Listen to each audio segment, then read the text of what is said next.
for some girl chat. Yes. So, everyone, there are many adjectives you can use to describe a woman. Strong, charismatic, funny, understanding. But what about intimidating? Well, according to Elite Daily, if someone describes you as intimidating, it's the greatest compliment you'll ever receive. They say it's a good thing if you aren't easily impressed. And there is something about you that exudes mystery and inspires fear. So ladies, do you agree that being called intimidating can actually be a compliment? I think so. Yes? Yeah. Has anybody ever called you intimidating? I'm intimidated in the bedroom, okay? Yeah. Like, Okay. Okay, I think that's dope when someone says, you're intimidating in the bedroom. Okay, I hear that. Your success is intimidating. Your beauty is that. intimidating. Yeah. If your personality is intimidating, I'm sorry, that's not a compliment. Yeah, that is like true. what? Like I believe that some of the most successful people in the world, literally super successful, super beautiful people, a lot of the people I've met have really welcoming, kind, and warm That is spirits. true. You know who's a perfect They are- example? What? Michelle Obama. Beyonce as well. Yeah. Beyonce, a lot of people would think, oh, she's probably so intimidating. She is the kindest, warmest person. She makes you feel comfortable. And I think there's nothing doper than meeting somebody who might have a really intimidating resume, but they make you feel like you're one of them. They make you feel good about yourself. Having an intimidating personality is not cute to me. So But- is Or a compliment. Can you What you're saying- what's an example of an intimidating personality? Standoffish, having an air about you as if you yeah. are... Now you think you better than I everybody don't like else, that. you know? Yeah. Or you questioning a lot of things. Like, why would Okay. you do that? I have a friend.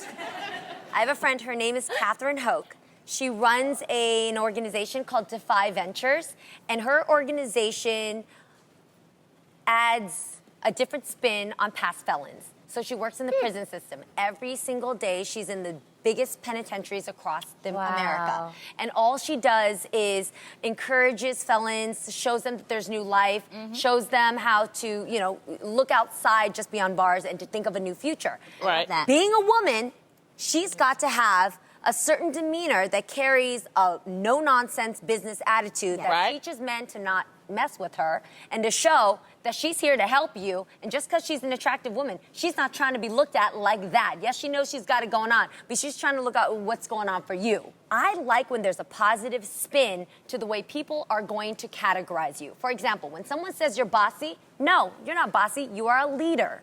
If someone says you're lazy, no, you're just disconnected with that you're not into. If you're intimidating, you're doing that for a purpose and a reason, and that could be something that you're doing to help the greater purpose, so don't get tripped up by a category.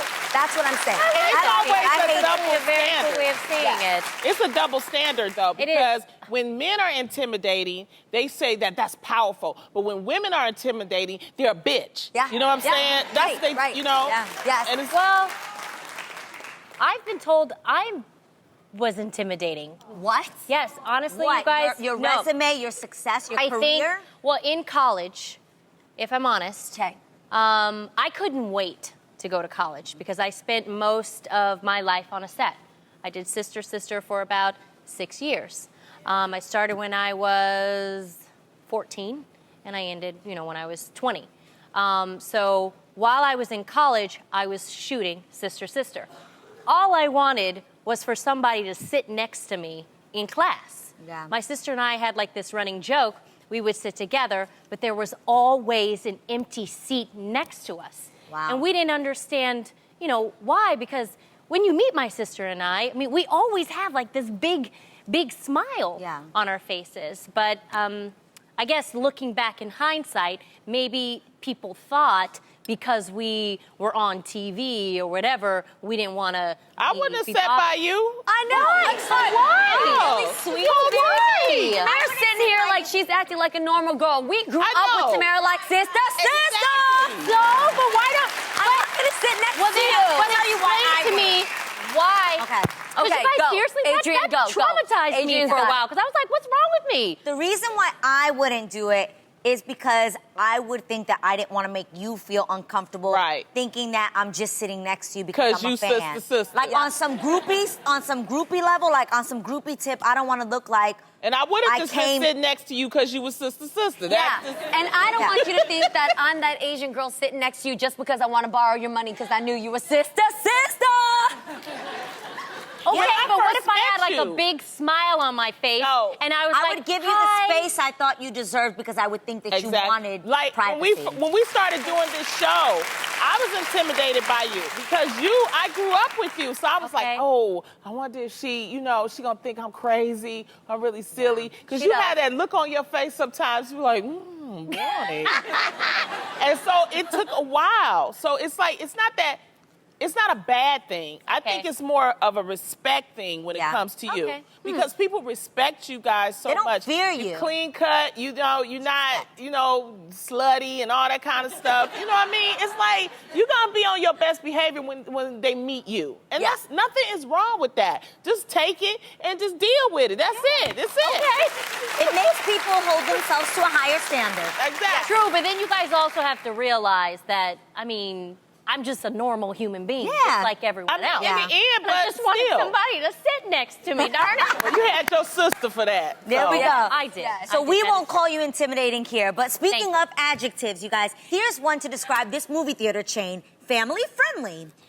Cinepolis recently introduced a family theater experience which includes a play area for children. Now, you guys, I'm talking play structures, cushy children's seats, and kid-friendly snacks. The company says they want parents to feel, at ease while they watch movies. So I especially want to know what Tam has to think about this I because you have know. children. Do you think that this actually creates the best movie experience for a family or not so much? I don't know. I mean, where's the screen? Are those things in front of the screen? Yeah. No, Yeah. you've got horsies in That's front of the screen distracting. and a slide to your left. If man. I'm honest, that's distracting. But that's during it's the kiddie movie, I though. know, but when I watch a movie, I want to watch a movie.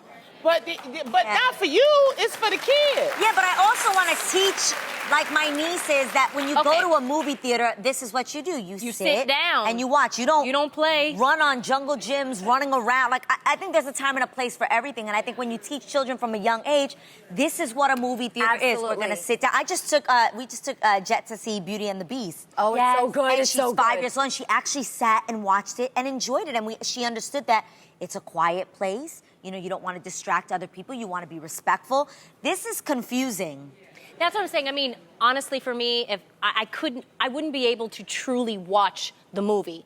I would be looking at my son or my daughter thinking like, okay, are they behaving down there? Yeah. Are they gonna hit another kid? I wouldn't truly Yeah. I wouldn't truly enjoy Yeah. the I would let the experience. kids down there and be watching the movie. I ain't care. It's like See, but the other it's thing like is, Chuck E. Cheese with a movie theater. yeah, but No, man. it's all kid-friendly films. Now, how about this idea? Okay. Listen to this one, guys. Okay. What do you think about like an adult-ish movie? And if they have like a daycare area in a separate room where you could drop your kids off for Oh, like, exactly okay, an some of hour and the- a half, and it allows adults and moms to be able to enjoy. It's kind of Like like some of the film. nice churches. Some nice churches have like a little kiddie area. So that Children's the- church. Yes. But when we're talking about the movies, you can't blame it on the kids. A lot of times it's the adults. Yeah. I went to go see the movie Get Out at the Oh, Hood it's Theater. so good. Jordan Peele kills it. Oh yeah, but I went to the Hood Theater, right? Uh-huh. They was talking to the screen. They was making jokes. I had such a great time, dog. That was so fun. It's a good movie. Okay, but there's a difference between adults acting a fool and imagine if a baby cried through that whole film. Yeah.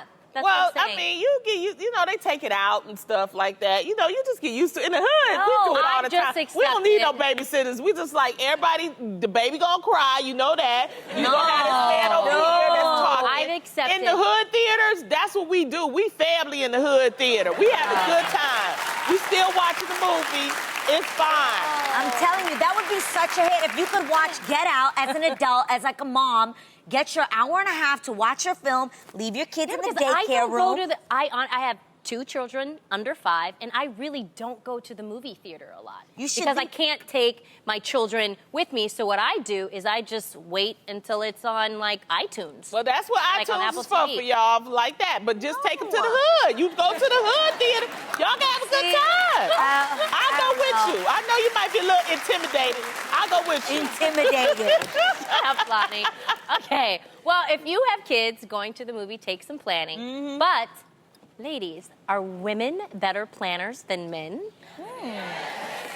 A recent Madame course. Noir article asks if it's a deal breaker if a man can't plan.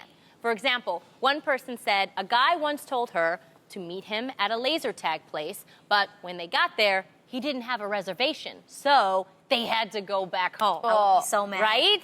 So, ladies, Fail. have you ever dated someone who wasn't a planner, and how did you handle it? You know, I don't like that. I feel neither. like if you into me, you gonna plan. Even if you're not good at it, you gonna at least try. And if you at least try, then I could try to like you. But if you can't, Pretty much. Accurate.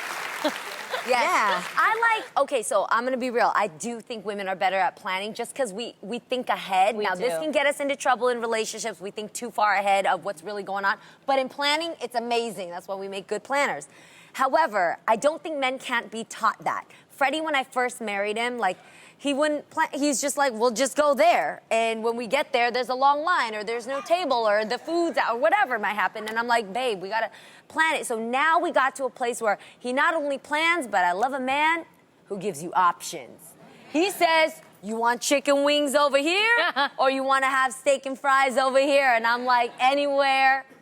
And I'll get you to the bedroom afterwards, because that makes me happy. I love that. Yeah. Yeah. It isn't. Yes. Yes. Okay.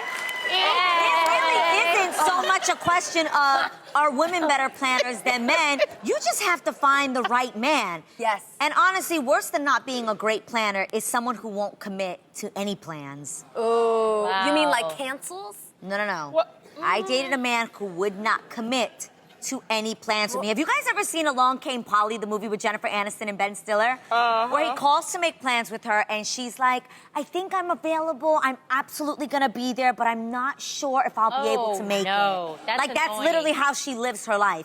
I dated a man like that. Babe, there's a and movie for that. It's called He's Just Not That Into You. I realized that. Yeah. pretty much. Yeah, Along Came Polly leads to He's Just Not That Into You. Yes. And that is 100% accurate. I would say, hey, babe, we're going to, meet with my family. We're all going there to dinner night. Do you think you can join us so that I can Yeah. confirm Yeah. with my sister and everybody that you're going to be there? And it would be like, nah, man, I'm not sure. Tell him I'm definitely going to be there, but I'm probably not going to make it. Wow. But a smart That's woman confusing. can help the man plan without him knowing that he planning. You know what I'm saying? Wait, Like this you is good. Yes, go. You give him options and then say, look at this and you pick from there. Or I'm gonna give you 3 times. You pick, so you're helping him, because it's like there's some nice guys and sometimes they just get nervous or they don't know what you like and That they get is nervous. true. Yes. So if you give them like options and then let them pick, then that way they plan and then you're still happy. That's very smart. What my husband does, Yeah. if we want to go out to eat, he'll say, what are you in? What do you want? And I'll say, I want some chicken. And Adam will actually find 3 different places Yeah. Women that like serve options. chicken. Yeah. Or You're right. I love even you more like options. awesome, if you have a specific restaurant that you've heard of or you've heard things about, you're like, oh my God, I really want to go to this restaurant. I would love to watch a movie. Babe, make it happen. Yep. Then guess what? Now they know exactly where to make the reservation. Yep. They know the movie you want to see. Right. Now they just have to Yes. execute. Yep. And And so the the Bible- plan is made. You just have to execute the Yes. reservation and buy the tickets. Yep. And the Bible says, do unto others. So after he gives you options and he helps you plan, then you give him options and you say, do you want to have sex now or do you want to have sex later? I like that. Okay. Hey.